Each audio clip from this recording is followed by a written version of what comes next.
Good morning everyone, কেমন আছো তোমরা? আশা করি তোমরা সকলে খুব ভালো আছো। সিম্পল ব্লগস উইথ অনুষা চ্যানেলে সকলকে স্বাগত জানিয়ে আজকের ভিডিওটা শুরু করলাম। তো আজকে হতে চলেছে একটা ট্রাভেল ভিডিও। তো ট্রাভেল ভিডিও কোথায় যেতে চলেছে এবং কী হতে চলেছে সমস্তটা দেখতে থাকো। সকাল সকাল এই যে রেডি শেডি হয়ে বেরিয়ে পড়েছি বেড়াতে। তবে আজকে যাচ্ছি ফুল ফ্যামিলি, হঠাৎ করে। আর আমার ভিডিওতে তোমরা এই হঠাৎ করে কথাটা শুনতে শুনতে অভ্যস্ত হয়ে গেছো। তো সেই রকমই আগের দিন দুপুরের খাওয়া দাওয়া করতে করতে প্ল্যানিং হলো পরের দিন ভোরবেলা 4টের সময় উঠে সবাই রেডি। আর এখন ঘড়ির কাঁটায় বাজে হচ্ছে 4:30। সবাই রেডি সেটি হয়ে একদম রাস্তায় বেরিয়ে চলে। সেই যে আমরা এগিয়ে সামনেটা চলে এসেছি আর ওরা সব চাবি টাবি দিয়ে ভালো করে ঘর থেকে বেরোচ্ছে। আমরা সবাই এখানে এসে দাঁড়িয়ে আছি। যেহেতু এতটা সকাল, এত সকালে টোটো আমাদের এখানে পাওয়া যাবে না। তো আমাদের এখানে সব জায়গাতেই পাওয়া যায় না এখন, যেহেতু ঘড়িতে 4:30 বাজে। তো তাই জন্য ভিতর দিয়ে হেঁটে হেঁটে যাওয়া যাচ্ছে এখন স্টেশন। আর আমাদের নিকটবর্তী স্টেশন দাসনগর, সেটা তো তোমরা জানো। আর এখন আলো ফুটে গেছে, এখন বেজে গেছে ওই 4:45 5টার কাছাকাছি। ঠিক মতো টাইমটা মনে নেই। গলি দিয়ে এখনও হাঁটাহাঁটি চলছে।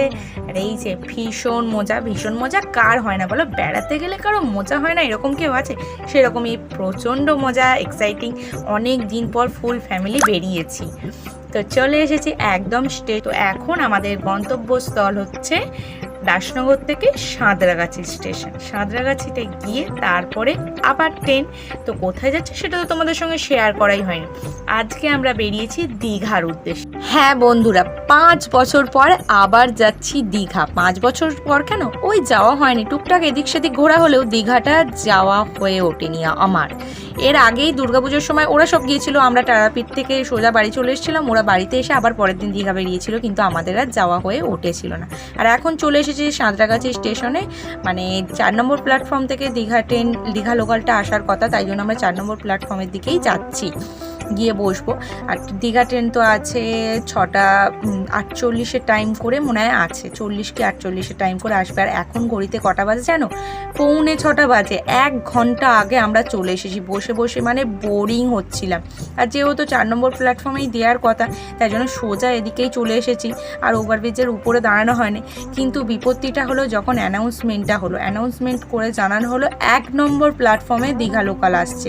মানে ছোটাছুটি করে প্রত্যেকটা মানুষ, শুধু তো আমরা নয়, আরও অনেকেই আছে। তো এরকম অনেক মানুষ দীঘা যাচ্ছে, প্রত্যেককে ছোটাছুটি করে আবার আসা হলো। এই যে আমাদের ট্রেনও চলে এসেছে।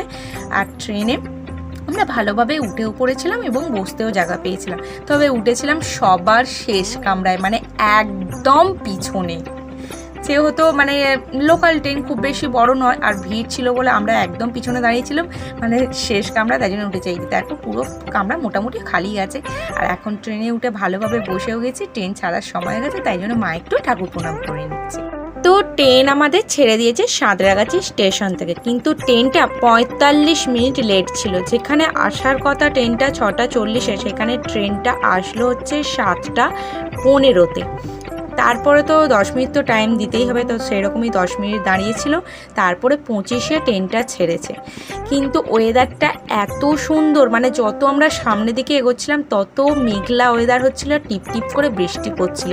মানে ট্রেন জার্নিতে যে কষ্টটা পাবো আমরা ভেবেছিলাম, যে পরিমাণে রোদ উঠেছিল সেটা ছিলই না। আর এখানে দেখো খুব ভালোই বৃষ্টিটা হয়েছে। এটা হচ্ছে ওই বাগনানের কিছুটা আগে। আর এই যে দেখো, তোমাদেরকে দেখাতে দেখাতে এখানে নিয়ে যাচ্ছিলাম, মানে পুরো পুকুর ভর্তি পদ্ম শালুক ফুল ফুটেছিল, পুরো পুকুর। এই পাশের প্রতিটা মানে ওরকম পুকুর আছে, খাল আছে প্রতিটাতে। আর এই স্টেশনটাতে এখানে ভালোই বৃষ্টি পড়ছিল, কিন্তু খুব একটা আসছিল না। যে বাগনান স্টেশন ক্রস করলাম এখন। আর এই যে দেখো, তোমাদেরকে স্লো মোশন করে আমি দেখাবো। পুরো এখানটা দেখো, পুরো এই যে সাদা সাদা দেখতে পাচ্ছ না, পুরোটা শালুক আর পদ্ম ফুটেছিল। আর পুরো পিঙ্ক কালার, এত সুন্দর লাগছিল। কিন্তু আজকের এই ট্রেন জার্নিটা আমাদের জন্য খুব একটা সুখময় ছিল না, কারণ নাচিন্দার আগে আমাদের ট্রেনে হলো একটা বিশাল বড় অ্যাক্সিডেন্ট। কিন্তু কারো কোনো কিছু যে ক্ষতি হয়নি, কেউ আহত হয়নি, সেটা থেকে রেহাই পাওয়া গেছে। তোমরা অনেকেই নিউজ দেখেছো, নিউজে এটা বেরিয়েছিল দেশপ্রাণ ও নাচিন্দার মাঝে, যেখানে রেল ক্রসিংটা আছে সেখানে মানে সামনে একটা ইঞ্জিন ভ্যান, বালি ভোজা ইঞ্জিন ভ্যান লাইনের ওপর দিয়ে যাচ্ছিল ইঞ্জিন ভ্যানটা। এবার যেতে যেতে লাইনে তুলেছে, তারপরে নামাতে পারেনি। মানে ট্রেন আসছে দেখে না কি করবে বুঝতে পারেনি, ওই জন্য ইঞ্জিন ভ্যানের যে গাড়ি চালক সে গাড়ি থেকে ঝাঁপ দিয়ে চলে গেছে বলছে ঝাঁপ দিয়ে নেমে পড়েছে। আর গাড়িটা ট্রেন যেহেতু একটা স্পিডে আসে, তার থামাতে তো একটা টাইম লাগবে। সে যদি যেখানে যেখানে ব্রেক কষে যায়, এতগুলো প্যাসেঞ্জার আছে, সবার ক্ষতি হবে, সেই বুঝে সে ব্রেক কষলেও এতটা দূরে গিয়ে ট্রেনটা দাঁড়িয়েছে, তার আগে মানে পুরো ইঞ্জিন ভ্যানটাকে পিষে দিয়েছে। আর ইঞ্জিন ভ্যানটার সঙ্গে ধাক্কা লাগার জন্য আমাদের ট্রেনের সামনে যে ইঞ্জিনটা ছিল, ইঞ্জিনটা পুরো ক্ষতিগ্রস্ত হয়ে ব্রেকটা কেটে নিচে ঢুকে গেছে, যার জন্য আমরা বিপত্তিতে পড়েছিলাম। প্রায় 1.5 থেকে 2 ঘন্টা আমরা আটকে এখানে ছিলাম।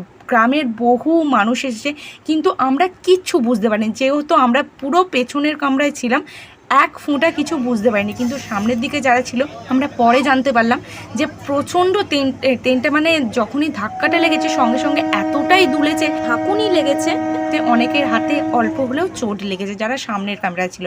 আমরা যেহেতু ট্রেনের পিছনে, সেরকম কিছুই বুঝতে পারিনি। 1.5 থেকে 2 ঘন্টা এইভাবেই আমরা এই জায়গায় আটকে পড়েছিলাম। অবশেষে ট্রেনটা চালাতে পেরেছিল, তাও কিভাবে চলেছিল জানো? পিছনের ইঞ্জিন দিয়ে।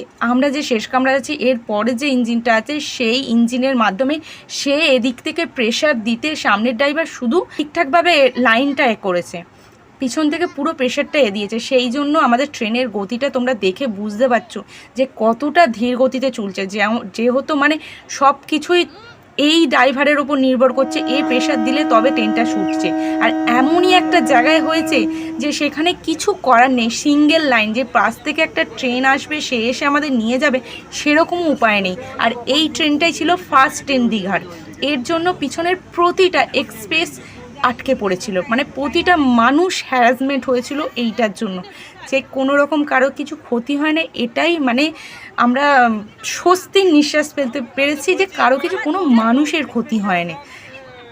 তো লাস্ট পর্যন্ত আমরা এসে পৌঁছেছি এখন কাঁথি স্টেশন। এইভাবেই মানে যে রাস্তাটা আমাদের 20 মিনিট লাগবে কি 30 মিনিট লাগবে, সেই রাস্তাটা আমাদের 1 ঘন্টা লেগেছে। নাচিন্দার আগে হয়েছে ব্যাপারটা, নাচিন্দাতেও সিঙ্গেল লাইন, যে নাচিন্দাতে সাইড করে দেবে ট্রেনটা, সেটাও পারেনি। নাচিন্দা ক্রস করে কাঁথিতে এসে তবে ট্রেনটাকে আমাদের সাইড করে দিয়ে আমাদেরকে প্রত্যেকটা মানুষকে নামিয়ে দিয়েছে। কারণ এইভাবে ট্রেন নিয়ে যাওয়া সম্ভব নয়, পিছনের ইঞ্জিন দিয়ে ঠিলে ঠিলে একটা এত বড় ট্রেন, এত 12 বগির ট্রেন, এইভাবে ট্রেন নিয়ে যেতে পারবেন। অনেক কষ্টে নিয়ে এসে মাঝে মানে 3-4 বার দাঁড়িয়ে পড়েছে, প্রেশার নিতে পারছে না, এত মানুষকে ঠেলতে পারছে না পিছনের ইঞ্জিন, দাঁড়িয়ে দাঁড়িয়ে শেষ পর্যন্ত নিয়ে এসছে। এবং এখানে এসে অ্যানাউন্সমেন্ট করে দেওয়া হলো যে এরপরে যে এক্সপ্রেসটা আসছে সেটা ছিল সাঁতরাগাছি টু দীঘা স্পেশাল, শুধু রবিবারেই চলে। আর এটা আমরা রবিবারে বেরিয়েছি, রিসেন্ট ঘটনা, তোমরা নিউজে দেখেছো। তো আমাদের বলে দিল যে এই এক্সপ্রেসটা আসলে প্রত্যেকটা মানুষ এখানে উঠে যেতে পারবে, কোনো রকম টিকিট লাগবে না, নতুন করে টিকিট কাটতে হবে না। তো তাই জন্য দেখো পুরো স্টেশনটার অবস্থা দেখো, প্রত্যেকটা মানুষ বিধ্বস্ত অবস্থায় আছে। মানে একটা তো ভয়ের মধ্যে আছে, যারা প্রথমের দিকের কামরায় ছিল তারা তো একটা শকটে আছে, আমরা তো কিছু বুঝতেই পারিনি, পরে ঘটনাটা জানতে পেরেছি। তোমাদের সঙ্গে ঘটনাস্থল মানে যেখানে হয়েছে, যে ইঞ্জিনটার সামনে আমরা যেতে পারিনি, মানে নামতে দেয়নি, বাড়ির লোক একদমই ট্রেন থেকে নামতে দেয়নি, যেহেতু সবাই ছিল, তাই সেই ছবিগুলো কোনো শেয়ার করতে পারলাম না। আমি আমার ডেসক্রিপশানে আমি একটা ভিডিওর লিঙ্ক দিয়ে দেবো, মানে নিউজ চ্যানেলে যেখানে ছেড়েছিল আমি সেই নিউজ চ্যানেলের লিঙ্ক দিয়ে দেবো। তোমরা যদি দেখতে চাও যে কীরকম অবস্থা হয়েছিল ট্রেনটার বা ইঞ্জিন ভ্যানটার, তোমরা সেখানে সেই চ্যানেলে গিয়ে ভিডিওটা দেখে নিতে পারো। তো দেখো প্রচুর মানুষ, মানে একটা ট্রেনে কত মানুষ থাকে সেটা তোমরা জানো। পুরো স্টেশন ভর্তি, আর সকলে বিরক্ত হয়ে যাচ্ছে। সবথেকে বেশি বিরক্ত হচ্ছে বাচ্চাগুলো, মানে ওরা আর ধৈর্য রাখতে পারছে না। তো অবশেষে এই যে ট্রেন এসেছে, কিন্তু ট্রেন আসলেও সেই ট্রেন তো ভর্তি অবস্থাতেই আছে, সেখানে আর কতটা কীরকম পজিশান পাবো সেটার আশা করা যায়। তো অবশেষে আমরা দীঘা স্টেশনে এসে পৌঁছেছি। আর দীঘা স্টেশনের অবস্থাটা দেখো, মানে যেরকম ওদিকের মানুষ বিপর্যস্ত হয়েছিল, এদিকের প্রতিটা মানুষও কিন্তু বিধ্বস্ত অবস্থায় হাঁ করে তাকিয়েছিল কখন ট্রেন আসবে, সেই চাতক পাখির মতো তাকিয়েছিল। মানে যখন ট্রেনটা ঢুকছে তখনই জানে এদিক দিয়ে মানুষ ঢুকতে পারবে না, এদিকে যেহেতু স্টেশন পড়ছে, অপোজিট সাইড দিয়ে ছুটে ছুটে আসছে যে একটু সিট পাবো, একটু ভালো করে বসতে পারবো সেই আশায়। আর অর্ধেক মানুষকে তো ট্রেন থেকে নামতেই দেয়নি, মানে নামতে দিচ্ছে না, এতটাই এরা মানে হয়ে গেছে, বসে বসে ধৈর্যহারা হয়ে গেছে। আগে সবাই উঠতে চাইছে কিন্তু না নামতে দিলে উঠতে পারবে কি করে, তো এরকমই অবস্থা। তো স্টেশনে দেখো যেন গঙ্গাযাত্রী বয়ে যাচ্ছে।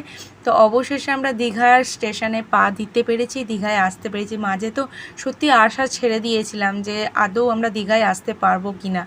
তো দেখো সবার অবস্থাটা শুধু দেখো।